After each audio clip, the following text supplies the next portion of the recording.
Welcome to Waiver Watch, episode 29 on May 31st, 2020. We are 107 Waivers, and each week we bring to you some of the most interesting waivers brought to you by the FAA, or approved to you by the FAA in the weeks prior. Changing it up. Changing it up a little bit. Just like my background, it is never the same, as you notice. Jakey has some nice consistency. He has his lighting. It's always a gamble on what's going to be in the background of my video. So I think just like a gamble, there's a variety of waivers that were approved. It is not just your simple, boring 107.29s, which are your night waivers. So, Jakey, hit us with an agenda and, as always, the weekly totals. All right, so we have weekly totals followed by a quick Novant Health update that we want to give you guys. We have a Flirtey Responsible Person update waiver. Nothing new there, but it is new to this show, so we'll cover that. 2 Dynetics high altitude waivers, which are kind of interesting, and finally a interesting group that is using the Phantom Para-Zero system for a 107.39 waiver that will hit. So, totals for the week. We went up a little bit, so it's good to see. We had 29 waivers approved. Let's see, a nice variety this week too. So we had 24 107.29s. We had 1 107.39 with the Para-Zero Phantom system. We had 1 night and Observer Human Beings combo with, again, Para-Zero system. Just a quick note there, I went to a fire department in California, so that's kind of cool to see fire departments doing operations over people at night, assuming they're monitoring fires during the day and night. We have a Flirtey waiver. That is a daylight, visual observer, and simultaneous operations of multiple small UAS. Kind of an interesting combination there, which we'll hit in a second. And like we mentioned, that para high altitudes. So really quite the variety this week. 5 total separate waivers. Mm-hmm. So, or waiver types. I know, and they're all like combinations and kind of cool. Yeah. So it was a busy week last week for some reviews. Yeah. Very interesting nonetheless. Heavily weighted in California with the approvals, which is also interesting. Yep. So should we transition into the Novant Health, which was the BVLOS drone delivery waiver that we talked about last week, which is pretty impressive. Yeah. So the news finally came out and some light was kind of cast onto what was actually happening here. We had a few guesses beforehand and we kind of kept some of that to ourselves. But Jakey, go ahead and fill us in on some of the specifics. Yeah. So this one's awesome. We covered this one last week, kind of some guesses. But sometimes we pretty much knew who it we pretty much knew who it was. We just didn't want to say it. Yeah, we didn't know everything, but yeah, exactly. Sometimes we respect press release timelines and stuff like that. So we certainly have a lot of relationships around the industry, and occasionally we leave some details out when we go through Waiver Watch out of respect. So yeah, but we didn't know everything, so we made some guesses. We were pretty close. We have an image in our blog post that shows kind of the route that we were guessing. And we were pretty much spot on. So it turns out there's a logistics center for Novant Health about 10 miles east of their main hospital campus. And that's where Zipline was launching aircraft out of, doing about a 10 to 12 mile flight over to these 2 locations. They drop off their little package with the parachute, and then they fly back, kind of a round trip.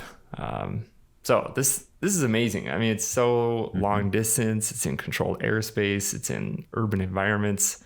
I mean, there's some pretty big steps forward here. So what do you think, Brent? Yeah, I mean, I think this is amazing waivers to get. You've noticed lately that the drone delivery companies are getting a lot of attention via press, via approvals from the FAA. There's a lot of things that are kind of happening right now. It seems like drone delivery is really at its peak right now. The attention is 100% focused, and a lot of good things are coming out of this. We spent some time deep diving into Zipline's, kind of videos on how they're operating, and their technology is quite interesting. It's a fixed wing platform. It has pretty much redundant everything. There's 2 motors, so if you have a failure, didn't it say there was like 2 servos for everything? Yep. All this. Yep. So basically, critical components are backed up. And what's the final backup to the backups? Yeah. They have a parachute for a backup. Oh, so. yes. Sorry. Which piece? I was throwing that out there. Yeah. If all else fails, they have a critical failure. They have a parachute to deploy. I would assume that this just kind of slowly descends it in at some, respectable rate, I guess, or slow rate. Yep. But they're part of the TC process. Many of the drone delivery companies are in the TC process. So what does that actually mean? These aircraft are held to a very high standard. They'll have to be produced in such a way that everything is traceable on them, the critical components, all of this. They have to have so many hours of physical flight tests that are logged and documented. And with these hours that they acquire, you can do certain things. So there's a chart out there. 150 is the first milestone for hours, and then it kind of keeps going up. And these hours give you more operational ability to expand as your hours go up. So first you have to start in very low dense population areas, and as your hours grow, you have proven to the FAA that your aircraft is safe and reliable, and then you can operate in urban environments more so. I kind of went on a long tear there. So Jakey, what else would you like to add to that? Yeah, well, no, those are good. Ground risk, really all that kind of mitigates ground risk. You have a reliable aircraft, so it doesn't, it won't come down and hit somebody. So that's great. On the air risk side, they're using daisy chain visual observers, we suspect. But I noticed in a couple of videos, they're also using like a nice airspace awareness tool. It looked like they had some of the I used to call it like SBSS traffic. So FAA does publish traffic, cooperative traffic, at least. It is filtered and there's some things missing in there, but like what you see on like FlightAware and Flight Radar 24 and stuff like that. So looked like they were using some of those tools to see the airspace, but at the end of the day, there were still some visual observers there. But hey, gotta start somewhere, collect data, and prove these things out. So I think this is just a great step forward. Hopefully they're able to really make something of this, collect some data, and continue it past the COVID-19 situation. This is kind of the catalyst maybe for some things, but with the goal is obviously to get past that. So I think that kind of covers that one. I think so. So moving on, huh? Rapid fire this week, what's right? Next? We got so many random things to talk about. So, this one is somewhat related. So the next one, I'll let you take it, but I'll introduce it. Yeah. So the next one is the Flirtey Inc. waiver. So this is the first time we're talking about this one on the show. Jakey, give us a quick rundown on why we're even talking about this one. Yeah, so this is really interesting until we figured out that it's really just a responsible person update. So this waiver was issued originally in August 2018, like just before we started Waiver Watch.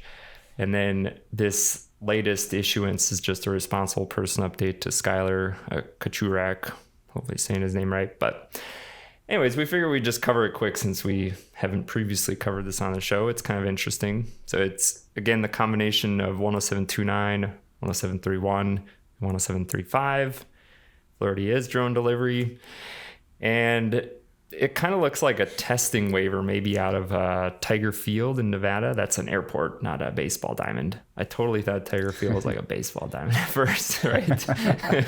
Yeah.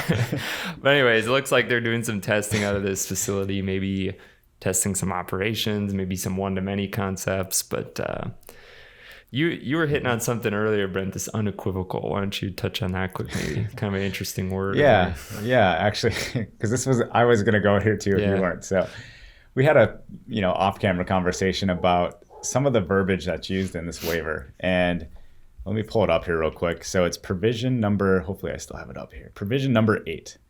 says operational provisions, and I'll just read a sentence in here. The responsible person must have a procedure for positive, unequivocal designation of the person who is acting as the remote PIC. This procedure must include a 3-step positive transfer of controls. Upon such transfer, the responsibility and duties of the remote PIC under 107.19 will transfer accordingly. That is a lot, right? Mouthful. So what did we, like I was like, this is a pretty big word, unequivocal designation for them to be using. So Jakey, fill us in on like this conversation that we had about why is this relevant? Yeah. Or not relevant. Right. So they have a position called the safety pilot actually named in this waiver, which is kind of unique. When I think of safety pilot, I think of like somebody that is standing outside, maybe take off for a landing zone. That's sort of there. Like, let's say the aircraft is doing an autonomous mission, but maybe something goes wrong and a guy needs to take control with his hand controller. Or maybe there's somebody like sitting inside at, say, like a dashboard that's controlling these 10 UAS, but then maybe the landing's manual, whatever the case. But they have some procedure here where there's transfer of RPIC duties from like one person to the other.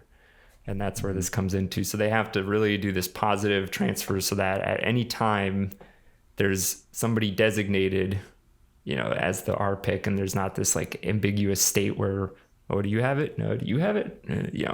So I think that's kind of why that's in there. But I think we were talking, Part 107 already allows that. So this is almost like restating the regulations, right? Yeah. Just in case you weren't going to follow the rules, we're going to write it one more time. Follow this rule, right? Right. And it's more specific and a little bit more drawn out in words. Maybe like what is Jakey, you and I have both been part of operations where this 3-step positive transfer has been used. The one PIC does a radio call, hands it off to the RPIC. The RPIC says he has the bird, and then it comes back to the original RPIC, and he says basically the bird is yours, and now he washes his hands and he's done. So yeah, it's a common like CRM thing, right? Yeah. So typical phraseology. It is actually really good because it's positive confirmation. That for sure you're radio comming, and then you get the confirmation that he or she understood what you said. So yeah, it's like, you got it, and the other guy just says like copy. It's like, okay, do you really have it, or you just did you hear me? Yeah. So it's very positive. Yeah, it's good. Yeah, crew resource management. So good there. All right. Let's get to let's get these next one. They're high altitude waivers, but they're kind of with some cool companies, right? Yeah. Well, hit them up on Google. Yeah.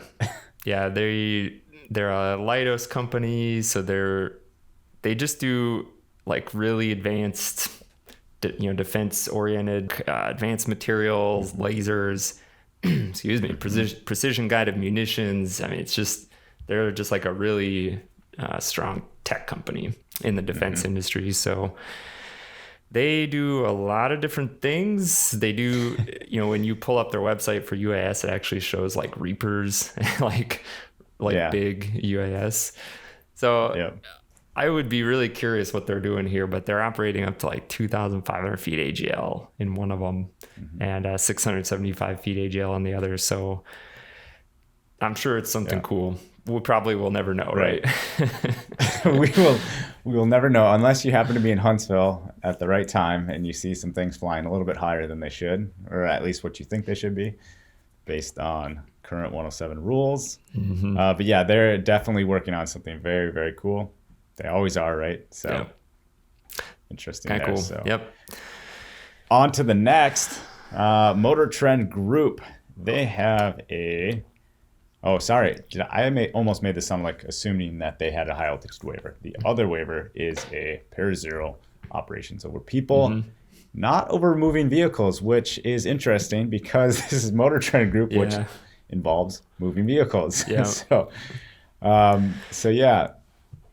Go ahead, Jake. Take this one away too. There's nothing fancy about this waiver in particular. It was just the company that caught our name. So this is a standard Pair-Zero Safe Air Phantom happens to be a Phantom waiver, but I was just like, Motor Trend, like that's kind of cool. I mean, for all you car nuts, gearheads, there you go. I'm not one, but if you've ever seen like aerial footage of that sweet car or races or whatever, like this guy's probably done it.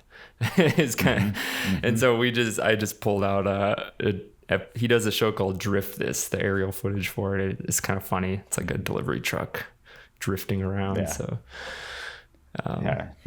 maybe cool. We're doing drone delivery here in Grand Forks. Maybe we need to get the drift truck here. Because there's a logistics play here, right? In the whole drone delivery scene, right? It's not drone delivery is the end all be all answer, but there is something. We have to get a package from point A to point B, and then maybe you're doing last mile with a drift truck or a drone delivery. You know what? That is a challenge. Hopefully he's listening to this episode. Can we get that drift truck up here and we'll race him to the customer's backyard? We'll see who wins. If you watch the video too, there's a guy in the back. He's like harnessed into the back and there's packages like flying out the back of it as they're drifting. It's pretty funny. So that's what those packages feel like inside of a UPS truck. I shouldn't say that. I shouldn't slam UPS. My packages arrive okay most of the time. So maybe what would be a better one if you're like putting your gear on a Delta flight. There you go.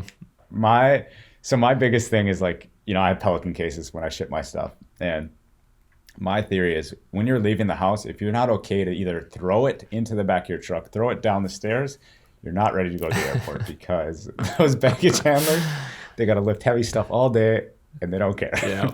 They do, but they don't. Yeah. Anyways, this was kind of a fun smattering of everything episode. It's a lot more interesting that there was more than just night waivers on here. Yeah. So even during COVID-19 and all the other turmoil that's happening in the United States, things are happening, which is amazing. So, give it up to like all the people that are pushing the industry forward, even in these tough times. I think that really just shows actually a lot of strength in the industry, even when the times are tough.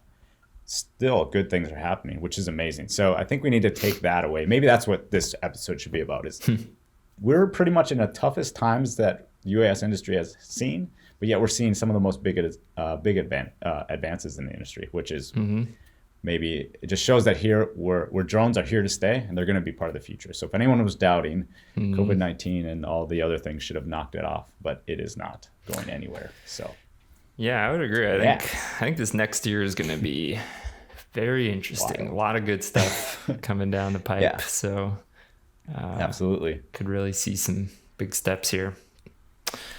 So that'll do it for episode 29. And as always, take care and fly safe.